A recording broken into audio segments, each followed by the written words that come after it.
আসসালামু আলাইকুম। এখানে অ্যালার্মটা আসার কারণ হলো এই যে এখানে লেখা আছে এই যে স্টেট ইউরোর F35 মানে হলো ফেজ বুঝাইছে আর কি, ফেজে কোনো প্রবলেম আছে, ইলেকট্রিক যে ফেজটা আছে ওইটা।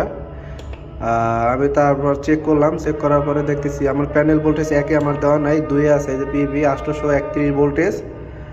আর আমার যে কারেন্ট ভোল্টেজ এই যে VA আছে 226, ইউভিতে আছে হলো 226, ইউসিতে 0 ভোল্টেজ, মানে একটা ফেজ আমার পরিপূর্ণভাবে পাইতেছে না। এই কারণে আমার এই সমস্যাটা দেখা দিতেছে। আমার টোটাল কাউন্টও হয়েছে, আমার ইনভার্টার 100% সম্পূর্ণ আছে, এখানে একটা ফেজ এইখান থেকে কোনোভাবে মিসিং হয়ে আছে।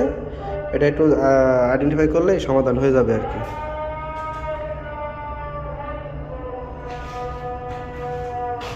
যেমন আমি এটা যদি একটু দেখাই, এটা 3টা ফেজেই পরিপূর্ণভাবে পায়।